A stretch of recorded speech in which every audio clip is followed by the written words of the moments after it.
Hello, everyone, and welcome again to the Tuesday Live. I am ready to go to the airport. I'm going to go to Chicago. So I'm excited and also but because I'm going to talk about something very interesting this week.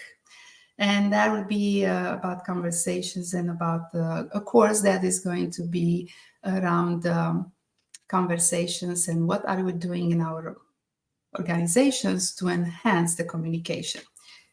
And I just wanted to, as I was preparing, I was thinking about what is the most important conversation that we have.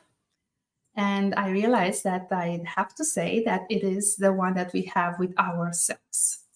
So before we are going to get into a conversation with somebody else, it will matter how are we internally in our mind. And I think it's very important to know that sometimes we are getting to in conversations with people who are they're already wrapped up in their mind about something else that doesn't have anything to do with us, and they may react a little bit weird. And if we're not assessing the situation very clearly and asking the right questions to figure out what is going on, we may get very triggered and we may get into something that is like almost walking and getting into a mind field. And we have to be very careful at that point because some of the things may just blow up and again, they have nothing to do with us. So how can we fix this? If we look at the communication, the most important communication is the one that you can have in your mind with yourself. The second most important is the one that you're going to show up and you're going to have it with others. If you look at those two as the same, two sides of the same coin, I think you're going to find out that's going to be easier for you to prepare to get into a conversation with someone else only when you're ready to do so. Sometimes we're prompted.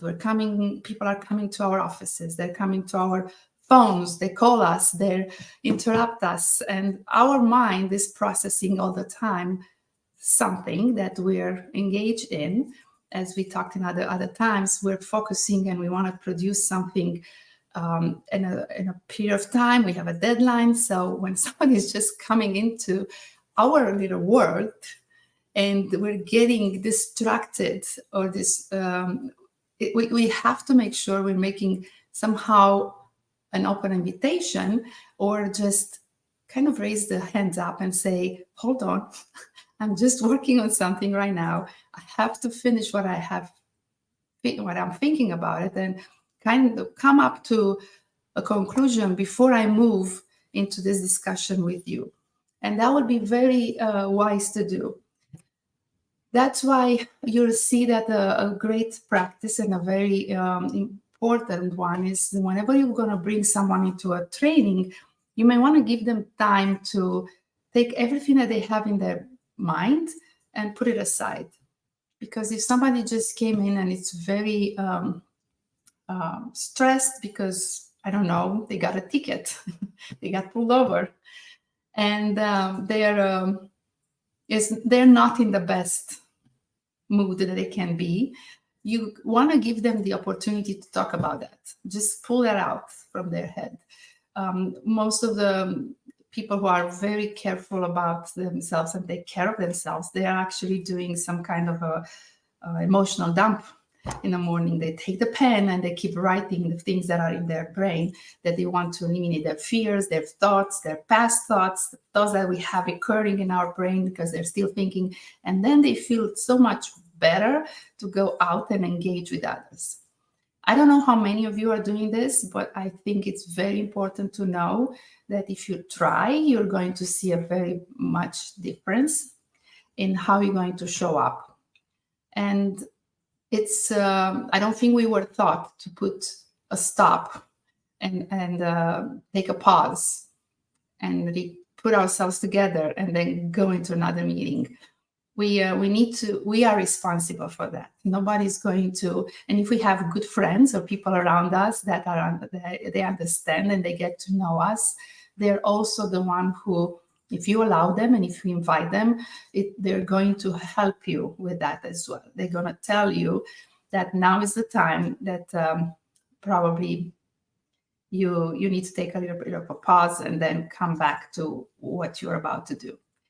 Those are the things that I'm going to highlight, and I will have to say that it's all proven by science that if we are going to keep our mind with the positive words, and if we talk to ourselves in the right way, we will become a better person that others can see and rely on, and others can actually be there.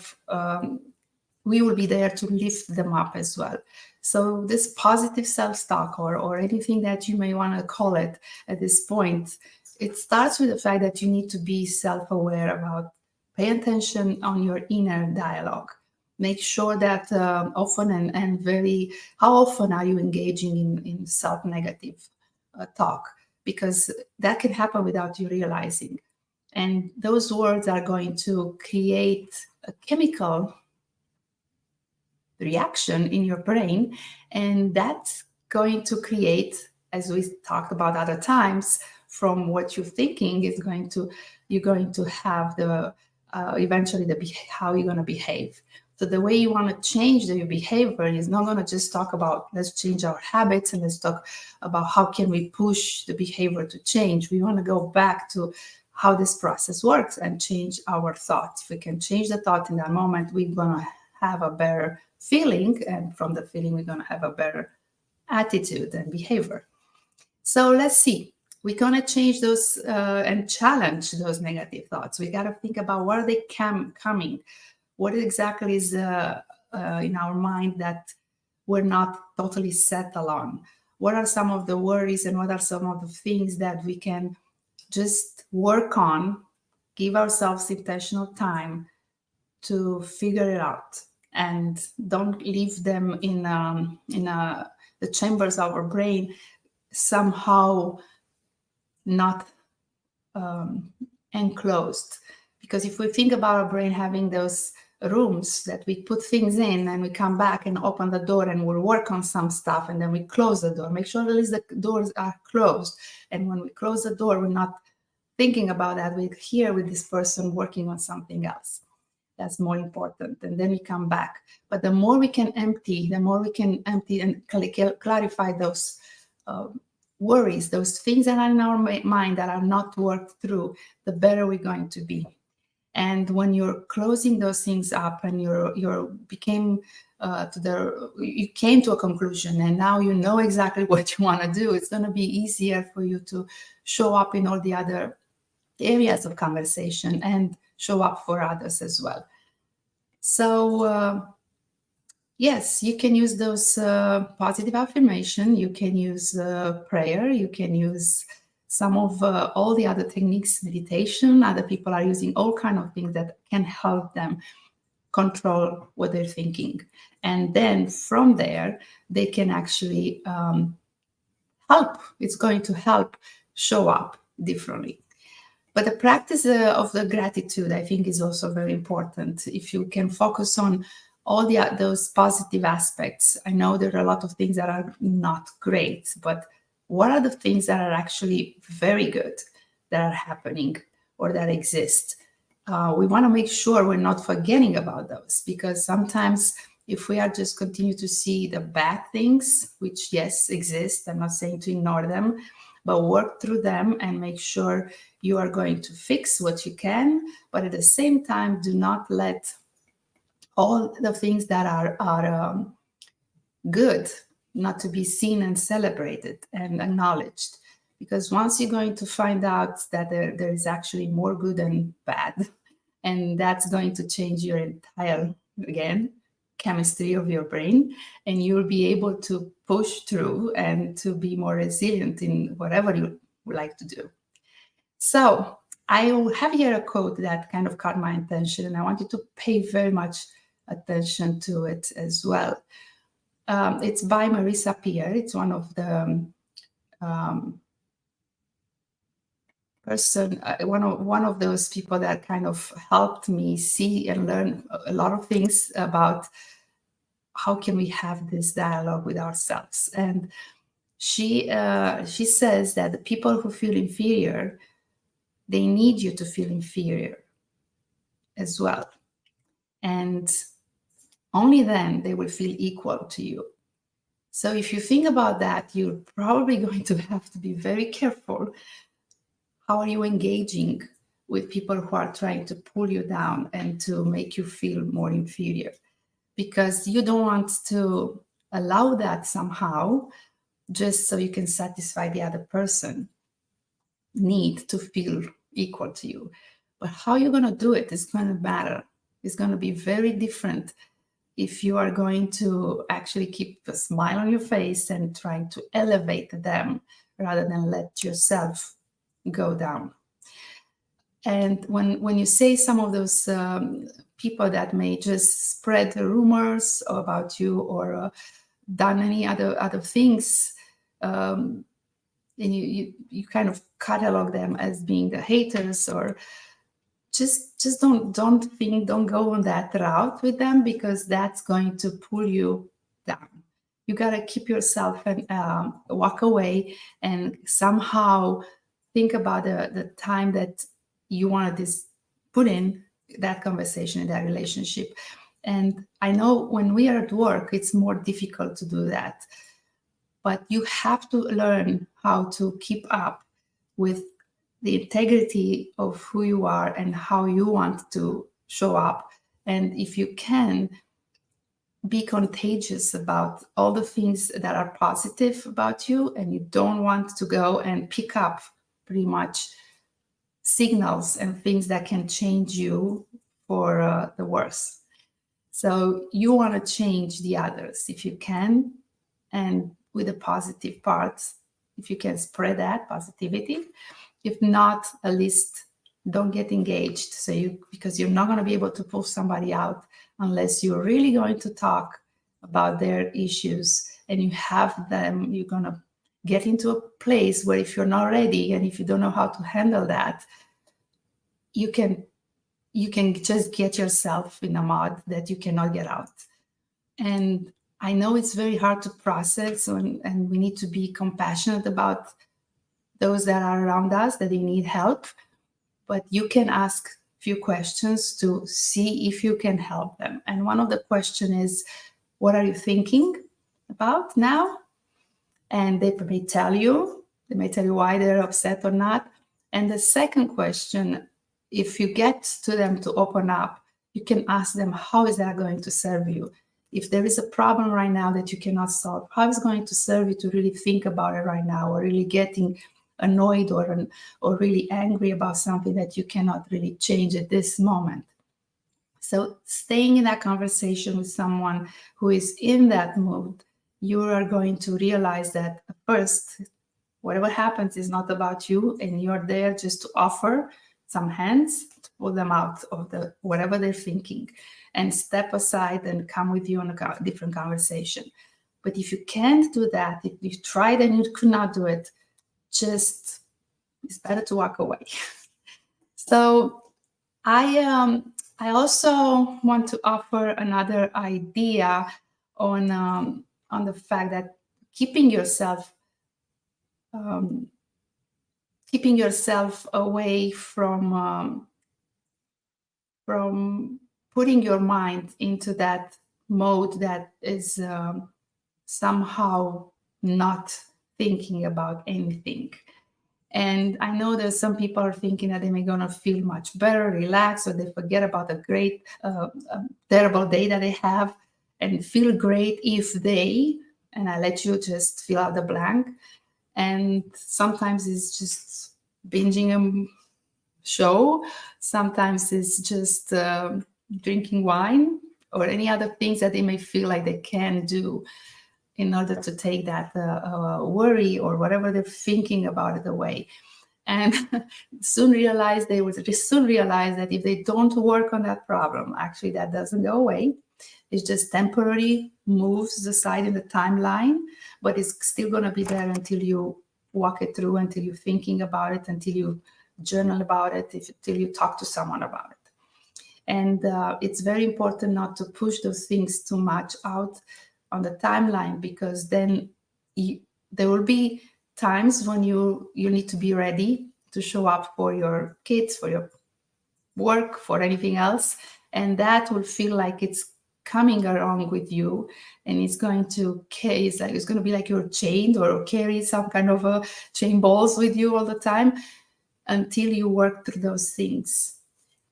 So the sooner you work through those things, the better it's going to be. And how can you work through those things? Number one, for me, whatever works is to talk it out loud.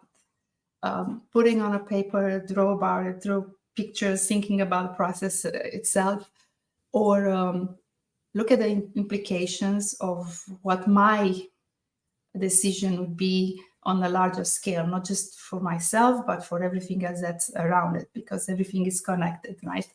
So working through those things to put ourselves to peace is going to create, and the conversation that I can have in my head is going to create a better version of myself to have a conversation with you. And sometimes you're going to catch me into the mode that I'm talking to myself about subtle things. And it's better for you to know that when I do that, I need to put a stop or to block that before I start working on something else with someone else that's coming into my little bubble at that moment. So see if you can analyze yourself and see how many times you find yourself that you're not challenging your negative thoughts, and you continue to keep those not so positive, negative ideas and talks to yourself, because it's going to amaze you if you hear yourself for the first time and you could just listen to what is coming into your mind every second almost, right? We have 60,000 to 80,000 thoughts a day, and that's a lot. That is a lot. But those are also recurring.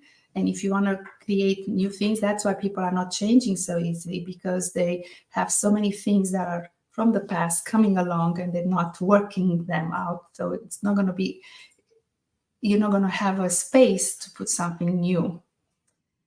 So if you practice gratitude, if you also celebrate the small wins, are also very, very useful for you to move that from that negative thought into the positive one. If you also surround yourself with positive people, absolutely, and positivity, listening to the right things and working towards the stuff that you can see, you can make an impact quickly and have a quick wins. Also, probably if you look at your visualization or journaling or any other of those methods. And if you can't limit the self-criticism, that's very, very hard one for many people, but it's very important.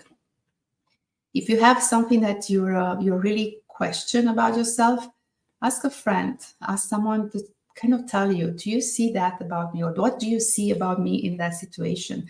And you'll find that you're not necessarily showing up as you think you are.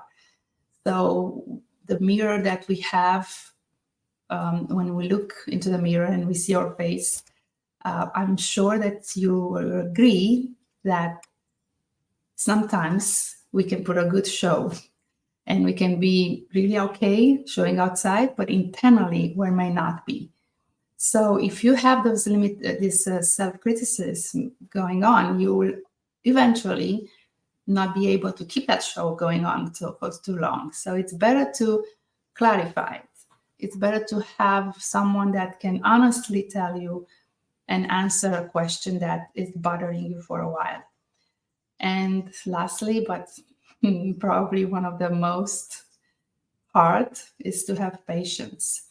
Patience to really changing your self-talk and to think about the practice and the fact that it's not going to be overnight, although you can have insight in a second And that can change the entire story, narrative about something that you probably have thought about it for a long time, thinking that it's not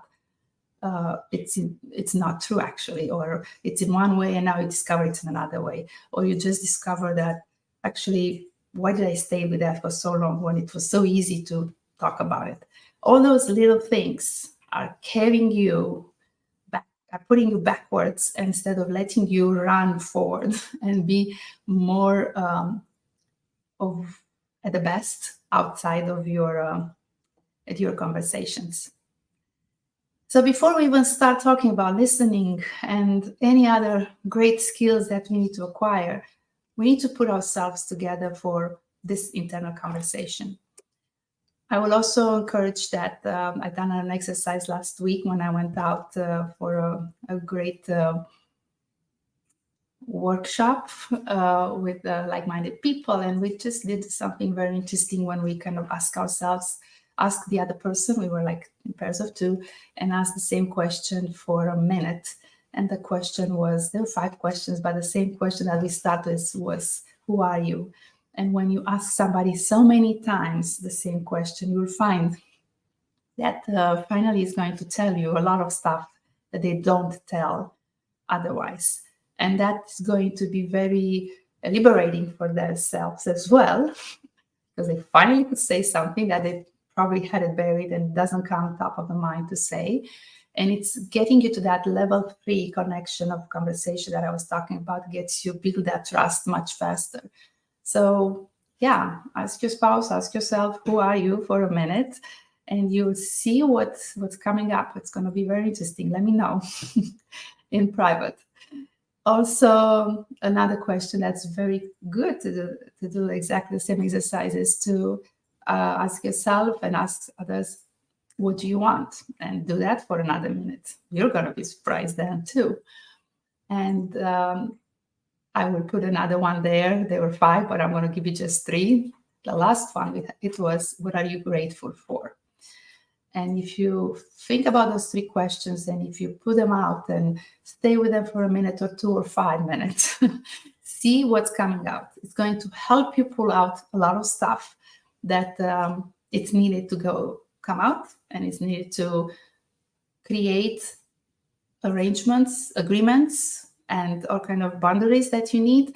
And people will get to know you better, and they will appreciate it for who you are. But if you don't show them who you are, they will just make an interpretation about you, and they will just make up their mind in a very false, probably, representation of actually what is going on inside, what is there that made you be like who you are, and you act like how you act. I hope this was helpful. I'm going to run because I need to get to the airport pretty soon. Thank you. I'll see you soon. Please let me know if you have any comments. And if I could be of any help, please also give me any ideas of future topics if you like. And I will be happy to take the time during our Tuesdays lives to talk about it. Thank you. We'll get to see you next week. Bye.